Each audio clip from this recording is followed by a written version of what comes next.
Hello everyone, welcome to Zoom in China Chat. I'm Simone Gao. More Chinese companies have been removed from global indices recently. Is that trend irreversible? Will Didi set off US-China capital market decoupling, and does the Biden administration have the power and will to rein in Wall Street?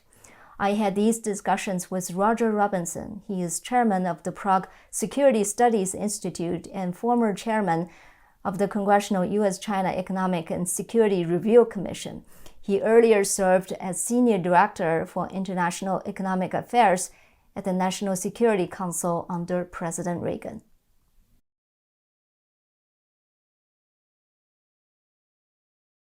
We see on the U.S. side, at least Congress is being tough on U.S. investment in Chinese companies.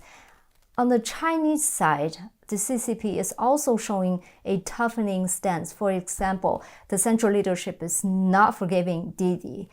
Just a few days ago, they sent multiple agencies, including the National Security Agency, into Didi to investigate whether and what data they have provided to the foreigners or in risk of being obtained by foreign governments. So do you think the Didi debacle will set off a US-China capital market decoupling? Well, I think that it certainly was, it's certainly spooked Wall Street players, as it should.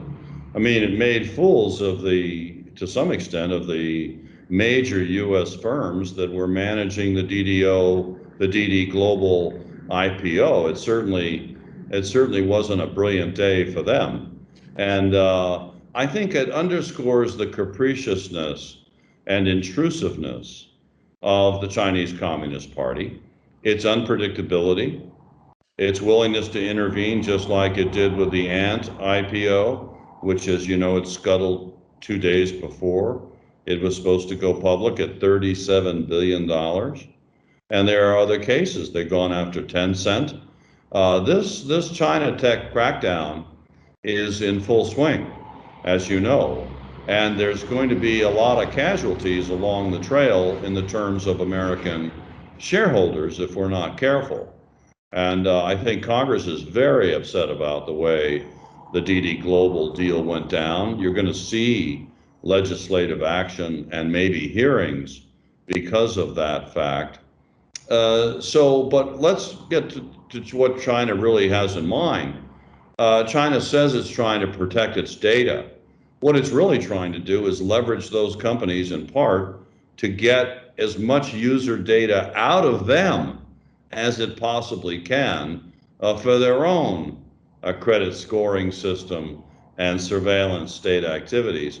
I mean, they're the ones that want to force the Chinese tech giants to share all of their user data with the CCP. And I think those companies were prudently trying to resist for a time. And of course, they ran into a buzzsaw. Look at Jack Ma. Look at others that have double-crossed the Chinese Communist Party. They have been summarily, in effect, exiled at some level. So the point is that I'm not going to take at face value China trying to protect its data as the reason for this crackdown. I think that they are a bit paranoid. I think they see these large tech companies as individual power centers that might be competing with the CCP. I think there's no question that they viewed Alibaba and Ant Group that way. That's my strong feeling. With 1 billion users, believe me, that got Xi Jinping pretty paranoid right there.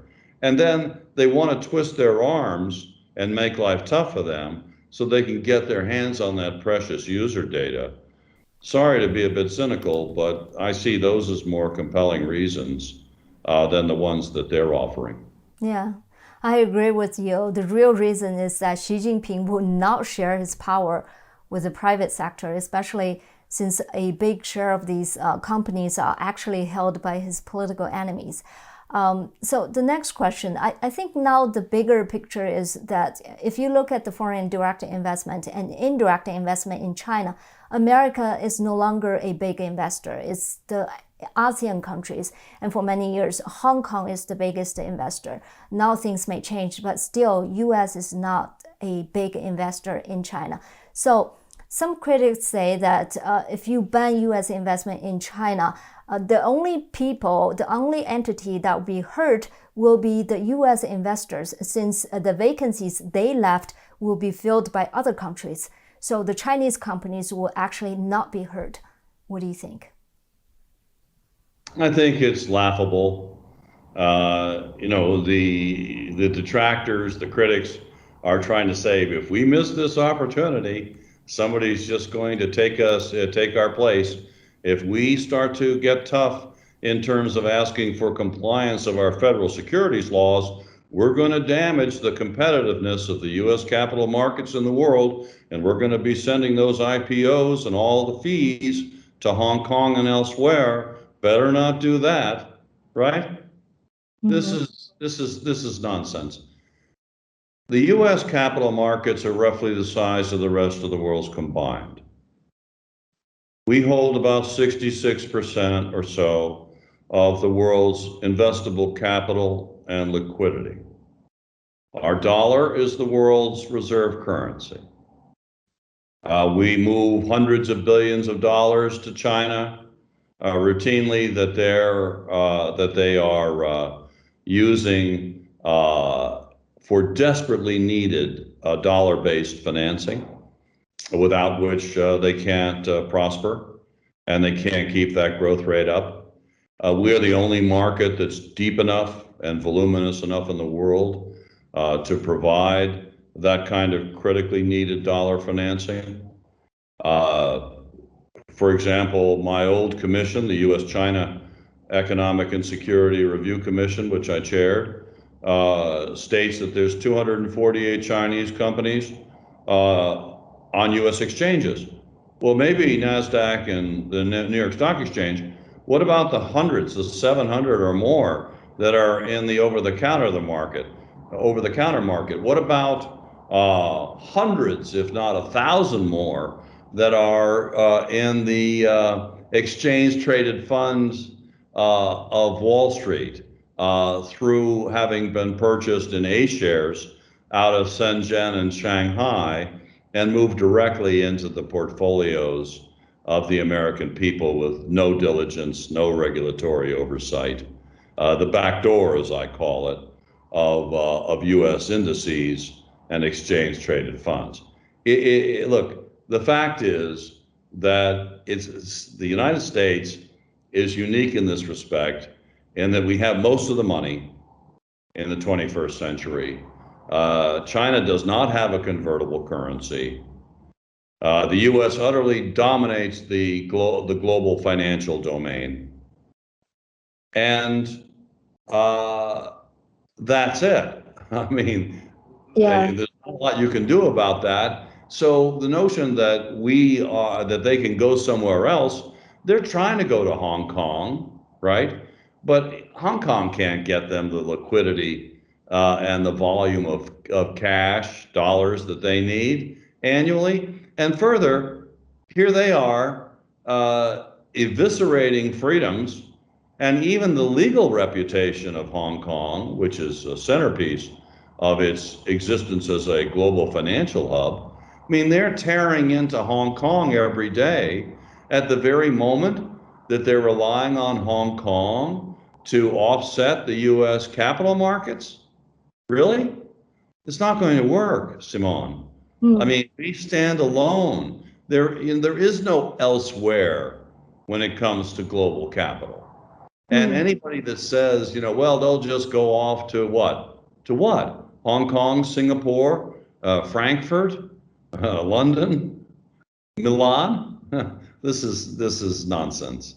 So I just take a very different view. I think that anybody that's suggesting that they can simply go elsewhere and we're going to be net disadvantaged doesn't understand this issue very well, and they certainly don't understand the fact that we're dealing with national security and fundamental human rights. So then how do you understand the U.S. foreign indirect investment into China is not taking a big share of the overall foreign indirect investment in China anymore?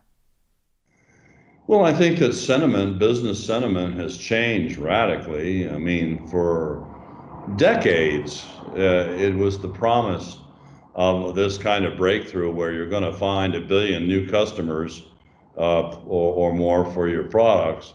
I think a lot of that naivete has been swept away. A lot of American companies have been burnt to a crisp by their intellectual property having been stolen, their manufacturing techniques. All they did was create competitors that came back and crushed them, even in the US market, much less globally. So this has been a very serious set of backfires, if you will, for American firms. And I think that they see the writing on the wall that Xi Jinping's aggressiveness is not conducive to a harmonious, stable, bilateral relationship of the type that they were hoping for, a predictable environment, one that would be, this Communist Party would be sensitive to the needs of business and markets like the capital markets. That's not the way this is turning out. So we are going to see a downturn in U.S. direct and indirect investment in China on the one hand, but you're not going to see China anytime soon pulling away from the effort to get their hands on as many dollars annually as they possibly can. And if they can do that without being listed in the U.S. markets through indices and exchange traded funds, then the Congress is going to have to close that back door. And I think they're in the process of already doing that. So I would not say that Beijing is in a strong position in this matter. That's interesting. So you see the capital market decoupling is already happening. I do. I think it's detectable now. It's been slow. And because they're being dragged. I mean, BlackRock and Vanguard and MSCI and FTSE Russell and a number of others are being dragged out of this, kicking and screaming, even though it involves such matters as genocide, concentration camps, and funding the People's Liberation Army. I don't know how to put this to you, Simone, except to say they think that's somebody else's job, would be the kindest way I could put it. I could say they don't give a damn, which might also be true. Their job is not patriotism. They see that as something that government needs to worry about. And they don't want the contraction of their investable universe. They don't want to see Chinese companies out of bounds in terms of purchases because of pesky national security and human rights abuses. They think that that gets better yield and return on investment for their exchange traded funds and other investment products. And that's what they care about.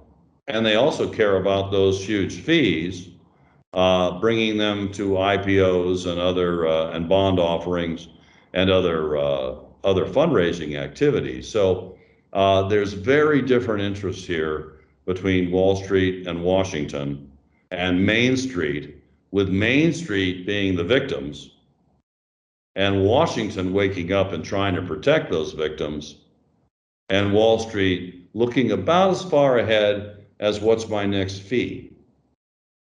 Right. So that's the problem.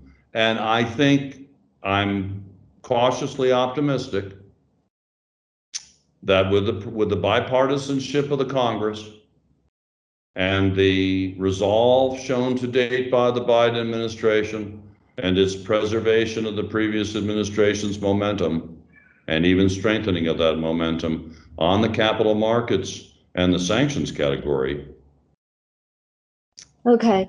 the tide has turned. Right, right. Well, you talked about Vanguard and BlackRock. Vanguard recently closed their China offices. So does that mean much? I mean, Vanguard closed their offices, but BlackRock did not. What's the difference between those two companies and closing offices? Does that mean a lot?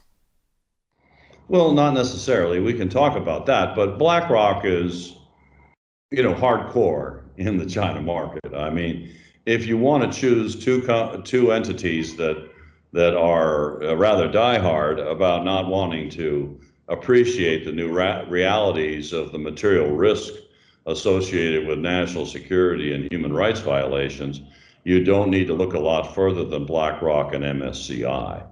Hmm. Uh, they're going to be holdouts, it seems to me. And as far as closing an office, it's an interesting development, that's for sure. There's been a U.S. Interagency advisory, as you know, in the past week, just issued on doing business in Hong Kong with Chinese companies, and a strong cautionary note. There was another interagency advisory on anything out of Xinjiang, any companies that are in American supply chains. And that too has been a chilling effect on some companies, Vanguard perhaps among them. I think Vanguard cares about its brand. I think it cares about the principles and values of its founder. I don't think that they want to be implicated in some of the abuses that we've talked about in this interview. So, but the real test is not whether you open or close a representative office that has a few people in it. The real test is what about this US sanctioned Chinese companies and other Chinese corporate human rights and national security abusers in their investment products? What about the entity list companies? What about the Executive Order 14032 OFAC list? What about the Pentagon PLA list? Are they holding those companies? Well, we've just taken a look, and the answer is, of course, they are. Hmm. And they still are. And not a few, many. So if you want to show me the divestment of those kind of companies, then I'm going to sit up, pay close attention, and offer some praise to Vanguard for doing the right thing, but not before. Right. Okay. That's an interesting point. What do you think? How do you evaluate the Biden administration's attitude on China? Do you think they will hold the line on China? Yes, I'm cautiously optimistic they will. I think that they see it as politically perilous to appear soft on China.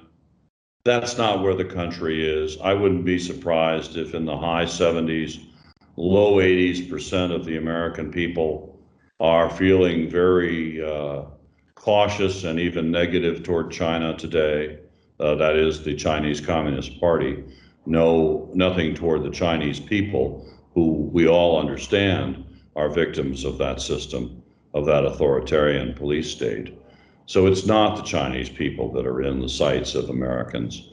It's the Chinese Communist Party. I just think that needs to be clear. But that said, and you rarely see a bipartisan consensus in Congress as powerful as this one. This doesn't even take account of COVID-19. This was happening before that. Certainly, the way COVID was deliberately spread by the Chinese Communist Party by allowing those Wuhan flights and too many others to instances to name, that's certainly not endearing the American people either. So this is not a time that I think the Biden administration wants to signal a softening. And I also think that they actually believe in things. I think that the Secretary of State, for example, is a longtime human rights advocate. And I think that others in that administration really do understand that the funding, aiding, and abetting of these horrific atrocities and abuses, like those taking place in Xinjiang and around the country with forced labor and too many other offenses to name, not to mention the national security litany of challenges that we're ending up funding or partially funding. I think they care about that. I don't think it's just politics. And so, and they don't have a Treasury Secretary as powerful as Mnuchin that will hold the tide for Wall Street with the effective way that he did. So that's why I see optimism vis-a-vis this administration. Interesting. Last question, Roger. What do you think of the China-Europe investment agreement? Do you think there's any possibility that that agreement could be eventually signed? Well, I certainly was worried about the first iteration. As you know, it was stampeded through at the end of last year. I looked at the documentation that took place prior to its suspension, and it had language like under the discrimination category. You know, China always loves to feel discriminated against. That's one of their favorite negotiating tools. Uh, and they had in there the prohibition of any future investment bans by name, meaning read capital market sanctions. And in that 7-page in principle agreement, Europe just signed up to that as though it was nothing. And it would have meant that for the better part of 20 years, China could put any kind of human rights or national security abuser into the investment portfolios of the European fund managers and capital markets, and it would be just fine. You'd be unable to excise those companies because of the bilateral investment agreement. That's what Beijing was going for. So thank goodness, in a ham-handed fashion, in a political mistake, they went after the Europe by name, went after the European parliamentarians and sanctioned them because of human rights concerns. And I mean, those parliamentarians expressing human rights concerns, they found that so offensive that they sanctioned them. These are the same people that were going to be voting on the bilateral investment treaty. So thank goodness they made a mistake there. And hopefully this is in deep freeze. And if it ever does come out, it's going to have to be scrutinized and rewritten, because the first drafts of that were racing down the pike were perilous and irresponsible. Right. So you think there's still a possibility that this agreement could be renegotiated and discussed even? I mean, does Europe really ever give up doing that kind of thing? I don't, you know what I mean? It's, they'll give it a go. That would be my guess, as soon as the dust settles. But I think that I hope wiser heads prevail. I hope they're watching what's happening in the United States and realizing that basically, as always, China's trying to split off Europe from the US. It's a typical strategic maneuver, and one that we need to resist ferociously. And I think that the chances are now better because Europe is starting to realize that something is terribly amiss with the China picture. Right. I mean, talking about Europe wants to make deals with China. Angela Merkel is going to be gone very soon. Would that affect Germany's decision? What about her successors? Do you think, I mean, Germany and France, these are the two countries we worry about, right? Well, if the Green Party has its way, ironically, they'll be more disciplined than Merkel's party. I think that, look, it's the difference between David Cameron and Boris Johnson. You remember David Cameron and his Chancellor Osborne? They were heralding the golden age of British-Chinese relations. All it did was it took Britain to the cleaners and was a golden invitation for technology theft and other gains by China. I think the bloom is off the rose now in Britain. I think it's going to be a similar story in Germany. Of course, selling those cars is always compelling, and Germany's known for, frankly, sometimes putting national security and even our fundamental values behind profits and jobs.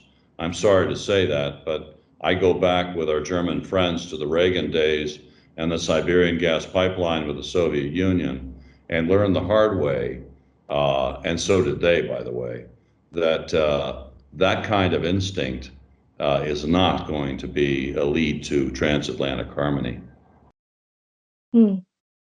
That said, would you say you are cautiously optimistic about Europe? Yes. Okay. Very cautiously, but yes, I do believe so. And in part, it's because I'm witnessing China overplaying its hand as dramatically as it is. Okay. All right. Thank you very much, Mr. Robinson. Do you have anything else to add? Well, I don't think so. I think that my only parting thought would be that I can understand that many investors in the US, Europe, and Asia are becoming increasingly hesitant and uncomfortable with holding any Chinese companies in their investment portfolios because of the intrusiveness, control, and unpredictability of the Chinese Communist Party that, again, is so vividly on display vis-a-vis the tech sector and the crackdown there. But those investors that have a higher risk appetite and want to continue to hold Chinese companies in their investment portfolios, it seems to me that it's only financially prudent for them to not include in those investments US and EU sanctioned Chinese companies or known human rights and national security corporate bad actors. I think that's a bridge too far, and I think that the material risk involved is asymmetric, is inordinately high, it's fiduciarily irresponsible, and I think it's also morally repugnant. So I hope that for even those that are resolved to stick with Chinese companies, I would only ask that they differentiate between which Chinese companies. It makes a big difference. Thank you, Mr. Robinson. I really appreciate it. Thank you, Simone. This concludes our program for today. Please like, share, and subscribe to our channel if you like our production. Also, please sign up for my membership website. We will provide video, audio, and transcript of our shows. There will also be member-only articles and in-depth report and live Q&A with me. The website is zoomingin.tv, $5 a month or $50 a year. You can also donate to me on my website, zoomingin.tv. Thanks for watching. I'm Simone Gao, and I'll see you next time.